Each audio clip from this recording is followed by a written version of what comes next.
Turn to 1 Samuel 19. We more or less finished up chapter 18 last week, but there's a little bit of recap that I want to, or a little bit of something I want to point out to you in a minute that I didn't get around to last week. Before we begin with the study, let's have a word of prayer. Father, thank you for the gift of another day. Thank you for all of your many blessings that you pour out on us.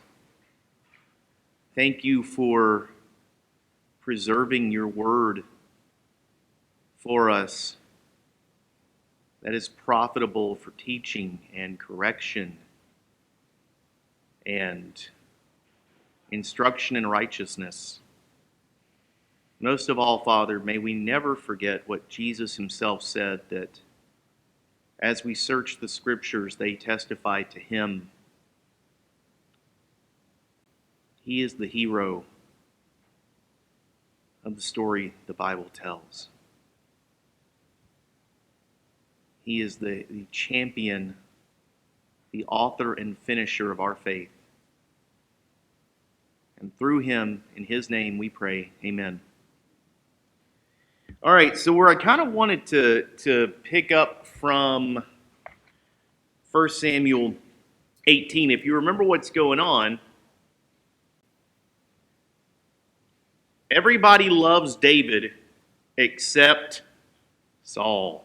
Saul hates David, and he wants to kill him. Now, I want you to hear something, because there's an interesting shift that the story puts to David's character towards the end of chapter 18. We talked about verse 23 a little bit last week, where in 1 Samuel 18, where David calls himself a man of no reputation. You remember we talked about that some? Okay. But by verse 30, now David has killed 200 enemy Philistines. Remember what he do with their foreskins?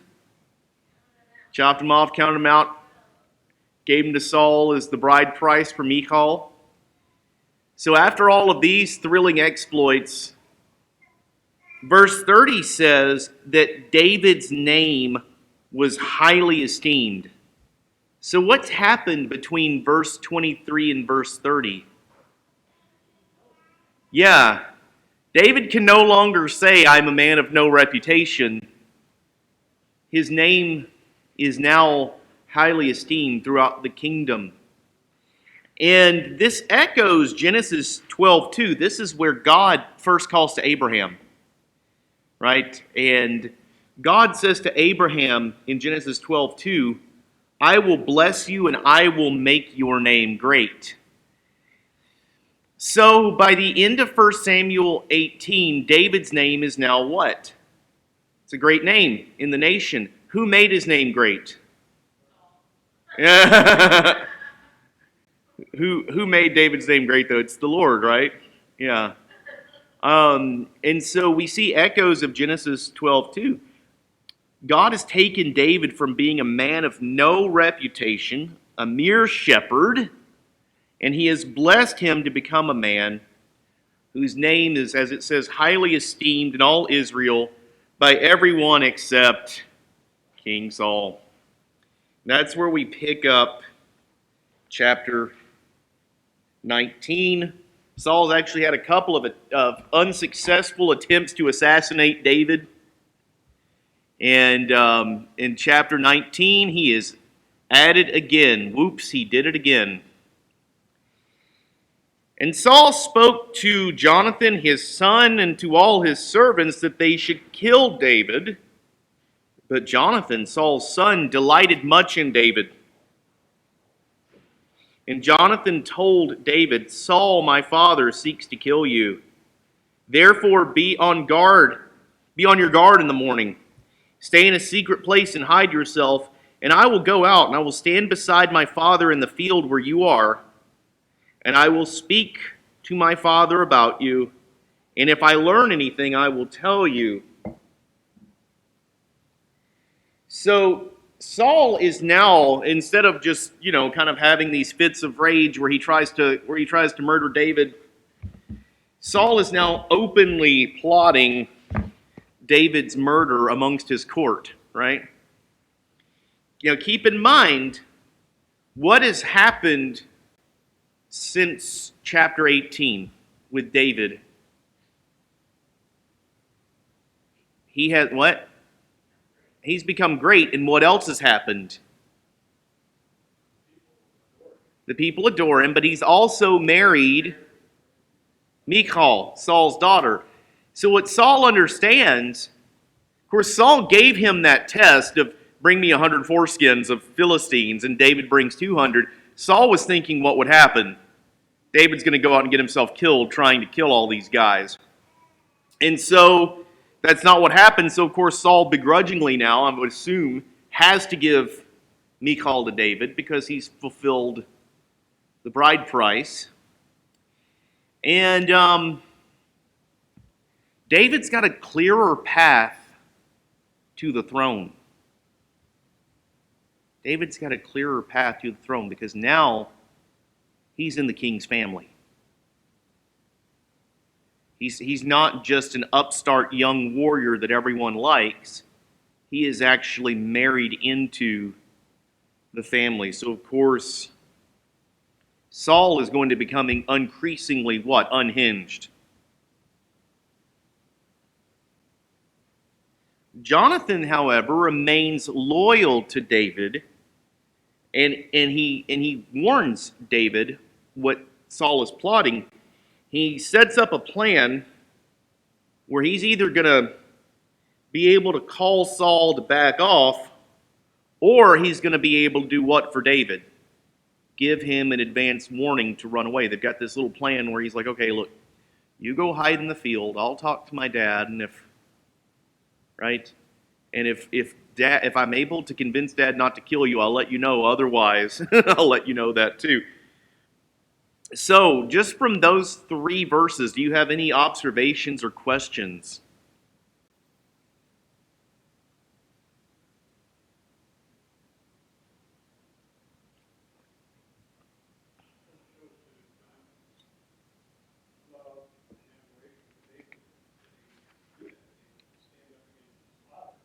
Mm-hmm.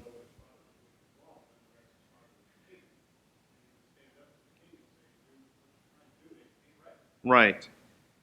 Because, Kathy, did you have a thought?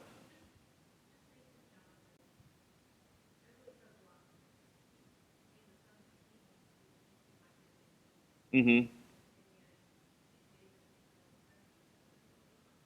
Yeah. And that's one of the things that I love about Jonathan, because you know how John the Baptist was with Jesus? Where he says, right, like, even though John's got this very successful ministry going, when Christ comes and he recognizes him, what does he say? I must decrease and he must increase. He realizes that Christ is God's anointed. He is the Messiah. In this moment, Jonathan, I would say by faith, is able to see clearly that David is God's next anointed king. And so his loyalty is, ultimately, it's not just with David, even though it says his soul delights in David. He's happy with David, right? He loves David. But that shows his ultimate loyalty is to who? To God. Jonathan is respecting God's will and God's choices, even though he understands that at the very least it's gonna cause him a loss of status. So in verses 4 and 5, Jonathan makes this argument. Because here's the thing, Nick, you mentioned that Jonathan shows this kind of strength of character by standing up to his father, right? Even though he's the king. Because it says that Saul is there with Jonathan and his whole court, right? All of his advisors. How many of the advisors sitting in the room do you think honestly feel the same way that Jonathan does?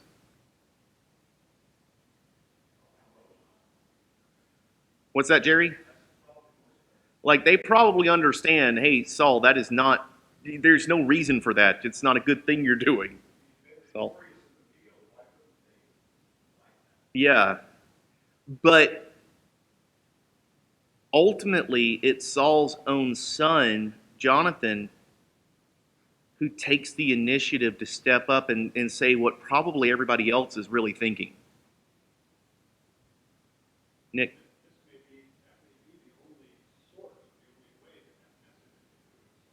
Mm-hmm.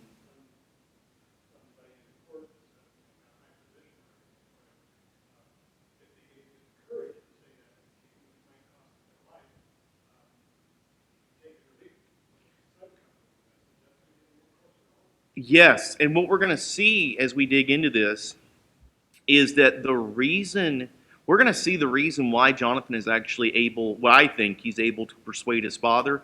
There's a personal touch he's able to put on it that I don't know that anybody else would have thought to do. So we'll see that in a second. But let's listen to verses 4 and 5, because what Jonathan does is he makes an argument against killing David that's so obviously true it should go without saying. But we have to remember at this point, is Saul in control of his mental faculties, really? He's not, right? And once again, it strikes me how much Saul at this point in his life, anybody else in the Bible he reminds you of from an earlier story? Saul, is there somebody from an earlier story in the Bible that he reminds you of? Pharaoh? Yeah. Because Pharaoh will have those times, if you're reading through the story of the 10 plagues and everything, Pharaoh will have moments of clarity where he tells Moses, okay, you and your people can go and worship the Lord in the wilderness, and then he'll change his mind suddenly. And ultimately, he does that the final time, and that's what causes his downfall and the destruction of his army. Saul will have these moments of clarity where he'll even say, I'm not going to do this anymore, and then the next chapter he does it again. And a lot of the times you read that once again this evil spirit that the Lord is allowing to come on Saul is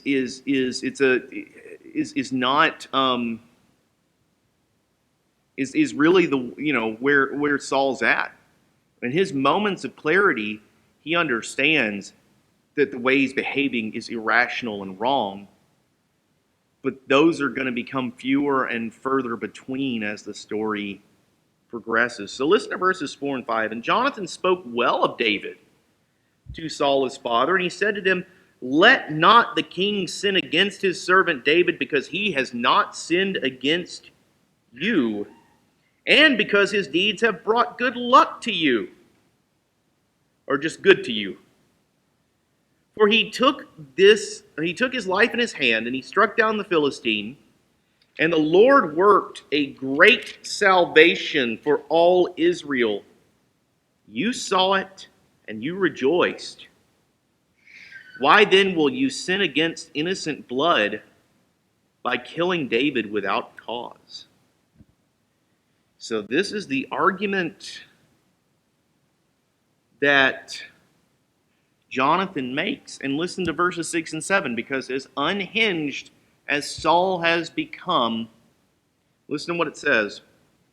And Saul listened to the voice of Jonathan. Saul swore, as the Lord lives, he shall not be put to death. And Jonathan called David, and Jonathan reported to him all these things, and Jonathan brought David to Saul, and he was in Saul's presence as before. So the question is, why was Jonathan able in this instance to talk his father down? Why did Saul listen to him? And like I said a few minutes ago, I think it's because of a personal touch that Jonathan was able to use, and he's using his father's own words against him. Look at verse 5. It says that through David, the Lord worked a great salvation for all Israel. Now, does your Bible there have something else besides the Lord worked a great salvation? Great victory.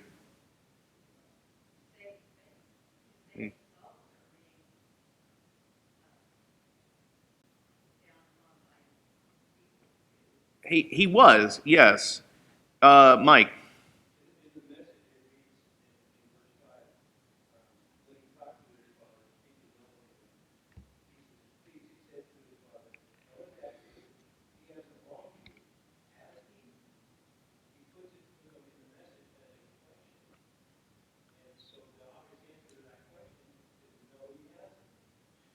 Right.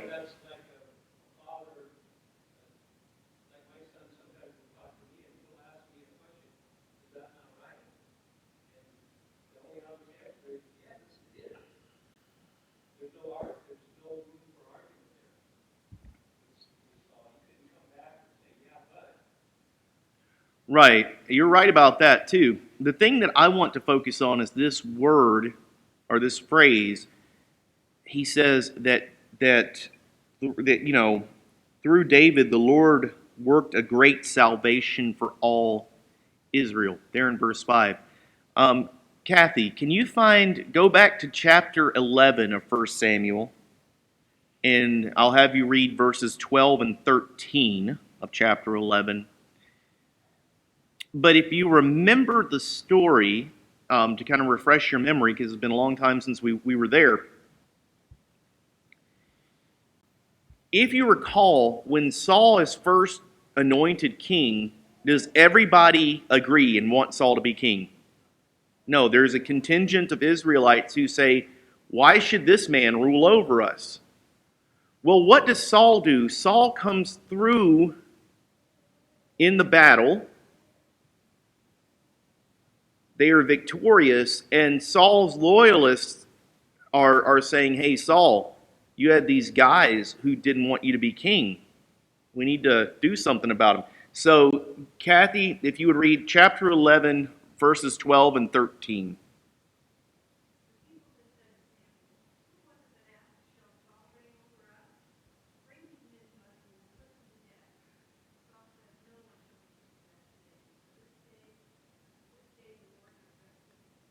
Okay, that phrase, rescued Israel, is that same phrase that the ESV translates as has worked a great salvation for Israel. And what does Saul say in response to Jonathan kind of throwing that phrase back at him? He swears that David will not be put to death, just like what he said after that battle.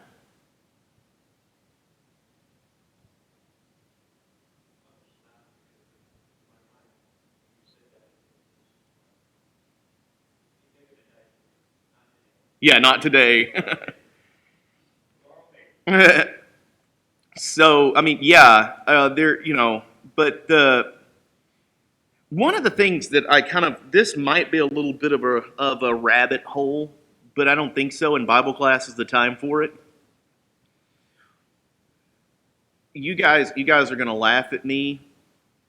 Do you know what besides looking at the Greek and Hebrew text, do you know where, and that's where my study, do you know where I do most of my devotional reading? What version I use for my personal reading? Huh? King James.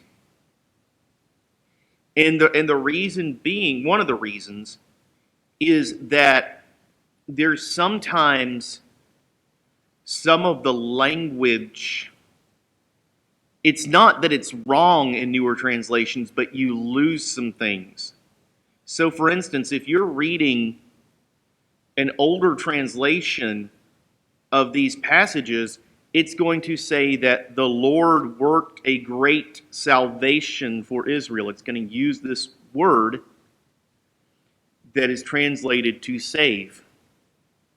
Now, there's nothing wrong as far as getting into modern English with translating that as rescue or deliver, right, or victory or anything like that. The thing that it obscures is this word salvation comes up again where? Not just in the Old Testament, but the New Testament. And what that obscures is simply this. This is what you lose. And we're going to get to this more toward the end of the lesson today, I plan to at least. In the Old Testament, salvation is primarily what? It's primarily conceived in what kind of terms? It's physical, yeah. It's in history, right? It's physical. It's the Lord fighting for His people and delivering them from their enemies or their plight, whatever it is, right? Well, it is temporary. That's true. But what I'm saying is, the envisioning of it is, if you said the word salvation to an ancient Israelite, the first thing they're going to think of is what happened at the Red Sea. They're going to have this powerful moment in their people's history where God acted decisively to rescue them from the Pharaoh and from the Egyptian army and from being taken back into slavery, where they were just going to be slaves until they died, right? Now, it is true that under the new covenant, right now in this life, we primarily think of that, and rightfully so, in spiritual terms that are going to have a longer lasting, really eternal benefit to us, but there is no less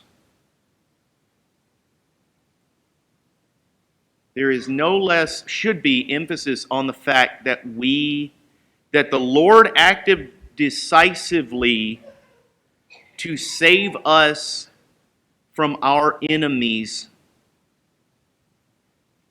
when we were helpless to do so, to deliver ourselves. Our enemies are not Pharaoh or Goliath. They are the big common enemy of humanity, which is Satan. And what does he bring with him? Sin and death. Okay? The Lord, in the death and resurrection of Jesus Christ, has acted just as decisively to save us from those things. We really do need to think of our salvation in terms of us being up against an enemy that we could not defeat, like Pharaoh or Goliath, and God literally coming in and rescuing us from that. And I think that aspect of salvation doesn't get highlighted enough in a lot of preaching and teaching and in our own thoughts. And I think that makes us a lot more grateful to the Lord, but that also gives us a lot more confidence and assurance in our salvation when we realize. Because what's fascinating, in Romans 8, Paul talks about how we are more than conquerors. He doesn't say we will be more than conquerors one day when he says, right now, I know it doesn't look like it. I know that you're still going through suffering and misery in this life.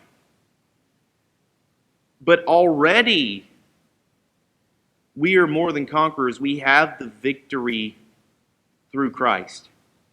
And kind of like I was talking about last week, the gospel, this word gospel, euangelion in Greek, was originally a military victory term. It was the good news that your king's army had defeated the army that was threatening you. And so now you are no longer under that threat. You can live without fear. And that is so powerful, right? It's not just any old good news. It is the good news that Genesis 3:15, right? God promised a son who would crush the serpent's head. That the serpent, Satan, has been defeated and will be finally cast into hell. So we're going to hopefully come back to that and to move along. Yeah, because the logic here that Saul uses to get back on the track is, look, you saw once how the Lord accomplished a great salvation for Israel, right? You said it yourself. And so you refuse to kill on that day even the men who had what? Actually wronged you. The men who had actually been disloyal, because you understood that the Lord had worked a great salvation for the nation. Now, how could you kill David, a man who's done you no wrong, and in fact, he's the one through whom the Lord worked this great salvation? So like I said, and this is kind of one of the sub-themes I wanted to cover today, which is why I laid all that groundwork about. And of course, once again, that's another thing. Who is this foreshadowing? Christ. Because here you have Christ, and he shows up, and he doesn't do wrong to anyone, right? He's delivering people from illnesses and demon possessions. He's bringing people back into a right relationship with God, who have been estranged from God for their whole lives, really. You know? And everybody wants to kill him. The leaders want to kill him. They're all like Saul. So David in this instance, once again, is still foreshadowing Christ. And ultimately, right, Jonathan is making this argument. He's not only done you no wrong, but the Lord is working great salvation through him. Well, that same argument would have applied to Christ in his earthly ministry, right? Not only has he not done anybody any wrong, but he actually is the Lord in human flesh who is accomplishing great salvation for people. So, like I said, in the Old Testament, salvation takes place primarily in the realm of historical acts. Right? One big example, God saving Israel at the Red Sea. David and Goliath is another one. And it means either rescue from your enemies, or like you said, Nick, through some plight of yours, whether it be, famine or, in Hannah's case, right, at the beginning of 1 Samuel, what was it? It was barrenness, childlessness. Right? These events, though, here's the thing that we also miss. And once I understood this, it was one of those light bulb things that happened to me a few years ago that made my faith and living my faith in this world as imperfectly as I do it. Because guess what? We're all sinners, so we all are going to have hang-ups and failures and blind spots and that kind of thing, okay?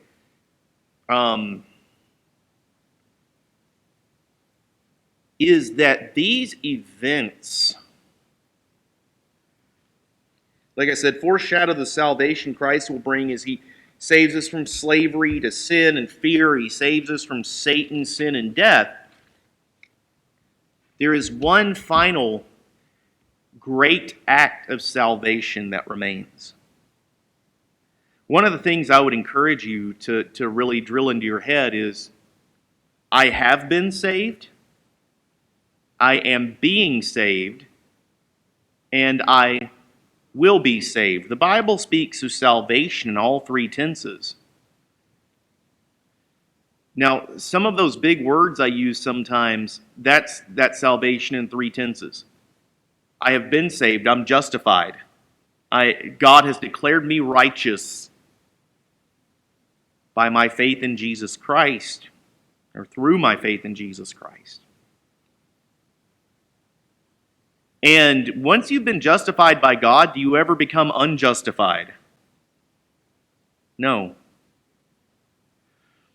I am being saved is this word I use, sanctification, as the Holy Spirit is making us more holy throughout our lives. In this life, I am being saved from my old sinful patterns and ways of thinking, right?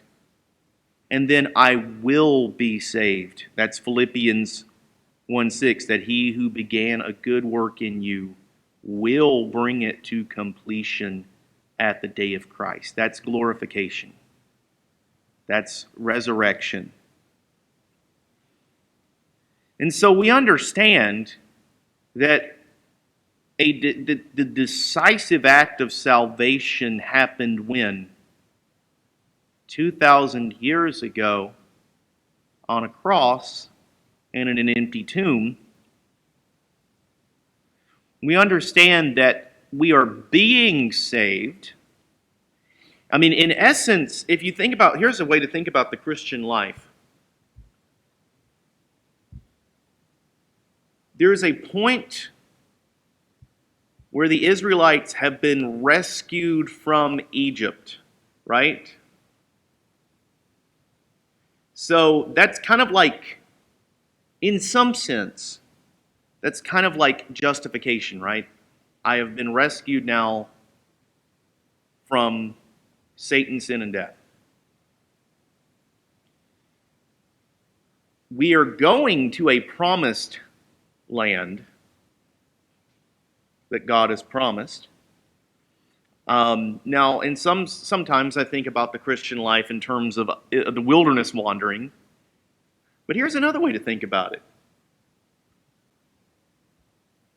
There's a point where the Israelites are literally in the act of walking between the walls of water in the Red Sea, right? There is an extent to where that also sort of encompasses our lives as Christians as we are living them. And you know what the beauty of it is, if you think about it in those terms? As the Israelites are crossing the Red Sea, we can imagine that there are Israelites with all different levels of faith, right? Like, there are some who, man, they're keeping their eyes fixed on that glory cloud, right? That's been over them the whole time. Who is that glory cloud, by the way? It's Christ.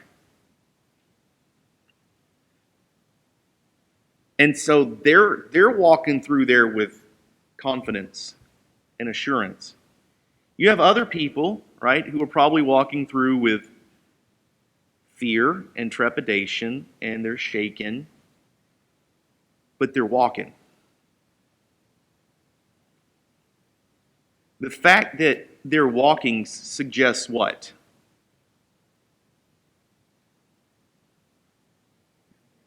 Even if they're kind of like, I know I'm doing this, I don't know how this is going to work,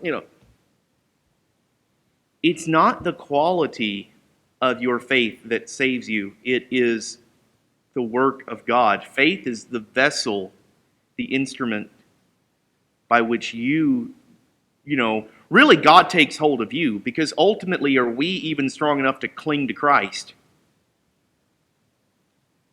Right? When we are not strong enough to cling to Him, He clings to us. That's the lesson we learn from, when Peter's walking across the water toward Christ, and his faith, He takes his eyes off of Jesus and he sees the storm and his faith is shaken and he's sinking and Jesus pulls him up. See?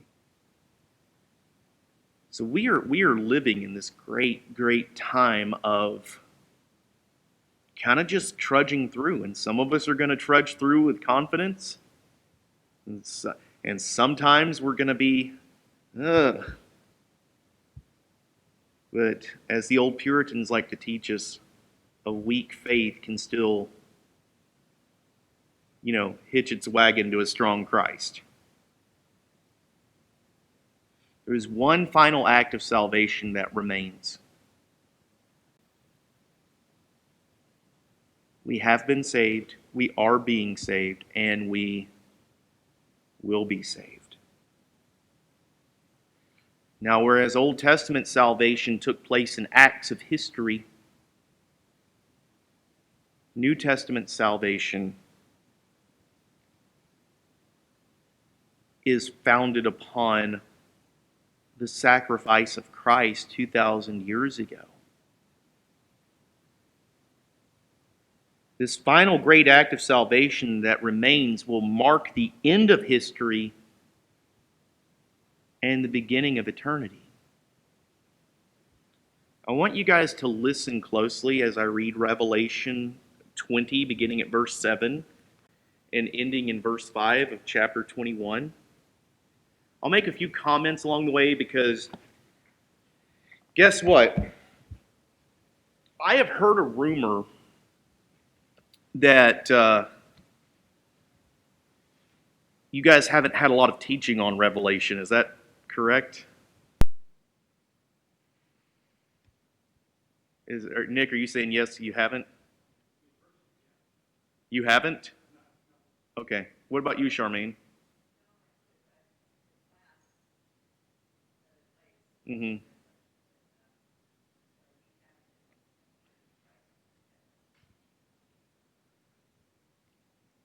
I'm going to give you a clue about how to read Revelation. You don't use the headlines in the newspaper to figure out what Revelation is all about. That's what a lot of people do with it, right?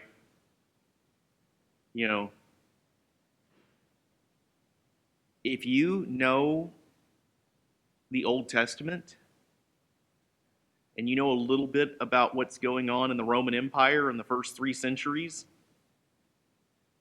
and I'm talking just a little bit, basic historical outline, you know enough to understand Revelation. So listen here, beginning at chapter 20, beginning at verse 7. And when the 1,000 years are ended, this is talking about, you have this period that Revelation calls the millennium, where Satan is bound. In some way, he's not able to be as powerful. That millennium, that's just referring to the entirety of the Christian age. It's not a literal 1,000-year period.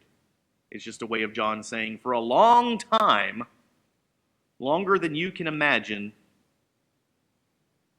God is going to limit Satan's ability to do certain things. Do you understand that? So, and when the 1,000 years are ended, Satan will be released from his prison and will come out to deceive the nations that are at the four corners of the earth,